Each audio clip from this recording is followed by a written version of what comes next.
Un soir, je faisais des devoirs avec mes enfants qui sont en bas âge, 7, 5 et 2 ans. Et je me suis posé la question s'il y avait un service de tutorat en français à Leduc. Et j'ai dit ok, je vais chercher. Alors le lendemain, j'ai fait la recherche et je me suis rendu compte qu'il n'y en avait pas. Il n'y avait que du service du tutorat en anglais.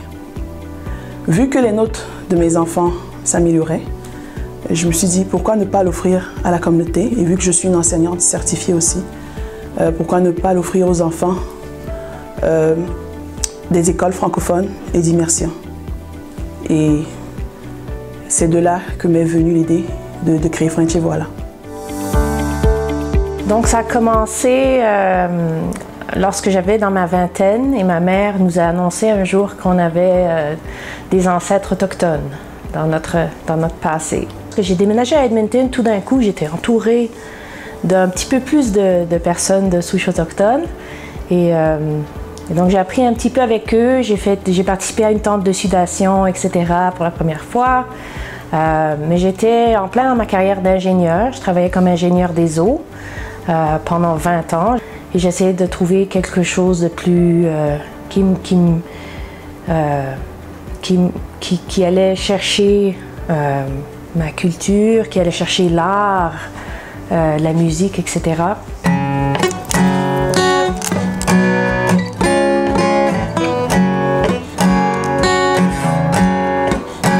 Et un jour, je me suis réveillée, j'avais eu un rêve très, très fort, qui me disait que j'allais faire une série de livres à colorier avec les aînés autochtones et des artistes, et j'allais aider les gens à apprendre les belles choses. Ok, l'idée de créer mon entreprise m'est venue à cause de l'adversité. J'étais sans travail et personne ne voulait m'embaucher. Déjà, je suis immigrante. Je suis arrivée au Canada, c'était en 2014, avec un background d'avocature. Et le système est un peu difficile pour y entrer directement dans le système judiciaire ou juridique. Bon, je n'ai pas abandonné, j'ai décidé de faire du bénévolat. Je me suis lancée parce que j'ai eu cette expérience au tribunal. Donc aujourd'hui, je suis agente juridique, je suis parajuriste. Alors mon idée, l'envie de créer mon entreprise est née de mon désir de liberté dans mes choix, dans mes décisions, dans le choix de mes collaborateurs et dans le choix des projets sur lesquels je veux travailler. C'est aussi étroitement lié à mes démarches personnelles pour l'immigration, puisque je suis aujourd'hui consultante réglementée en immigration canadienne. J'ai toujours été passionnée d'aider les personnes et je trouve que l'immigration est un processus assez complexe, surtout pour des démarches qu'on fait normalement une fois dans sa vie. Et donc j'ai voulu aider d'autres personnes qui passent par le même processus, faciliter les démarches pour eux et décortiquer les programmes en immigration pour trouver celui qui leur convient le mieux. Donc j'ai commencé dans les années 90, au début d'Internet. J'ai créé mon premier site qui s'appelait Le Rendez-vous du Voyageur. Et le site a eu un certain succès. Donc je me suis dit, pourquoi pas aider les entreprises à augmenter leur visibilité en ligne, comme je l'ai fait pour Le Rendez-vous du Voyageur. Je voulais être une femme indépendante, donc je voulais gérer mon propre horaire, je voulais dédier mon temps à mon fils. J'aime pas les travails fixes de telle heure à telle heure et ne pas pouvoir augmenter plus au-delà que je sais que je peux augmenter. Je le faisais à temps partiel à Montréal, donc c'était juste pour le fun, pour mes amis et tout. J'ai commencé avec la fête à mon fils. Après, ici, je me suis dit, ben, j'aime faire ce que je fais, donc je vais le créer en propre business. Ça a commencé avec une grande concessionnaire. Présentement, j'en ai 11 et je fais plusieurs galas pour les entreprises aussi. Donc,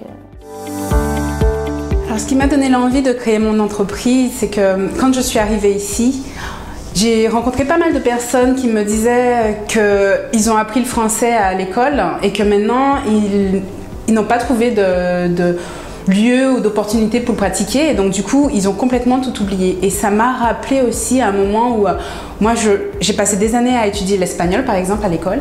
Et je me rappelle une fois, j'étais en voyage et j'étais incapable de demander combien ça coûte. Juste cette simple phrase. Parce que je ne l'ai jamais utilisé en situation, je ne l'ai jamais utilisé dans un contexte qui me permettrait de me rappeler exactement les termes, comment on dit cela. Et donc du coup, je me suis dit, comme en France aussi, je faisais du théâtre avec les enfants et mon objectif c'était de leur donner au moins un mot. À chaque fois, ce que je voulais, c'est qu'ils partent avec un mot nouveau qu'ils auraient appris. Donc je me suis dit, ça serait bien d'allier le théâtre et l'apprentissage d'une langue. Je pense que j'ai toujours eu cet esprit entrepreneurial depuis mon pays d'origine, la Guinée, parce que j'avais commencé en fait à me lancer en Guinée, mais depuis 2000. Donc quand je suis arrivée au Canada, j'ai toujours gardé cet esprit entrepreneurial et je voulais avoir mon entreprise au Canada. C'est quand je suis arrivée dans ce shelter, une refuge, que j'ai vu des femmes, parce que c'était une refuge pour femmes et on était 27 femmes, 40 enfants. Donc quand je suis arrivée là, à chaque fois je me disais toujours, avec tout ce que j'ai vécu dans ma vie,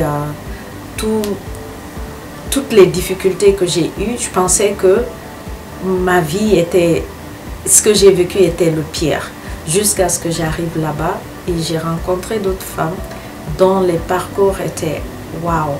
Là, je me suis dit, ok, tu n'es pas la seule assise, alors tu peux y arriver à peut-être essayer de t'aider et pour pouvoir aider d'autres personnes. Et puis voilà, je dis non, ne t'inquiète pas, je vais créer mon entreprise un jour et je t'embaucherai. Écoutez, créer ma société, ça a toujours été un rêve que j'ai chéri depuis que j'ai commencé ma carrière en ressources humaines.